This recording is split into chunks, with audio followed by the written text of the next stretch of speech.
2 દિવસ પહેલા મારા દીદીનો કોલ આવ્યો હતો કે ભાઈ એક્સપાયર થઈ ગયા છે રાકેશભાઈ રાજુભાઈ, એ અમારા કઝિનમાં છે મારા પપ્પા તરફથી. તો ફોન આવ્યો ને તો સવારે ગયો તો કે કંપનીમાં કંઈક આગળ પાછળ થાય છે. તો સારું, વાંધો નહીં. એનું કંપનીમાં 9:30 વાગે જેવો 10 વાગે જેવો એન્ટર થયો હતો. અમે કંપનીમાં બેઠા તો મેનેજમેન્ટમાં મારી જોડે પીઆઈ સાહેબ હતા, વાઘેલા સાહેબ, અને કંપનીના ડાયરેક્ટર હતા શેઠ સાહેબ, અને બીજા બી પેલના કંપનીના 2 મેનેજર હતા, અને કલ્પેશભાઈ કરીને બધા હતા. તો એવું કીધું એ લોકોએ કે ભાઈ તમારે કેવી રીતના કરવાનું છે, કે સાહેબ અમને ન્યાય જોઈએ. એ લોકો એમને બધામાં પોઝિટિવ રિપ્લાય આપ્યો અને કીધું કે જે 27 વર્ષની સર્વિસ છે એ ભાઈની, બરાબર, તો 25,000 જેવું બેઝિક મંથલી થાય છે.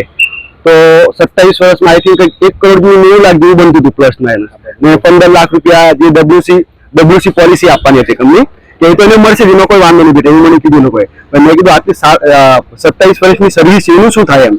તો મેં કાઉન્ટિંગ કર્યું બેઝિક પ્રમાણે કે હાલમાં 25,000 જેવું પગાર છે અને 5% લેખે દર વર્ષે વધારો કરશું એવું કીધું. મેં કીધું વાંધો નહીં સાહેબ. તો કે આઈ થિંક 1 કરોડ જેવું પ્લસ થતું હતું 27 વર્ષ ગણે તો. કંપની ના નથી પાડી. તો સારું, વાંધો નહીં, કે એ લોકોને બોલાવો, તમને પગાર જોઈતો હોય ને તો એમના દાદી દાદાને 27 વર્ષ સુધી અમે 25,000 રૂપિયા પગાર આપીશું, પ્લસ દર વર્ષે જે બેઝિક પગાર છે એમાં 5% લેખે વધારો કરી આપીશું. તો મેં એમ લોકોને કીધું કે ભાઈ એમના પરિવાર જોડે વાત કરી લઉં અને તમને જણાવું એમ.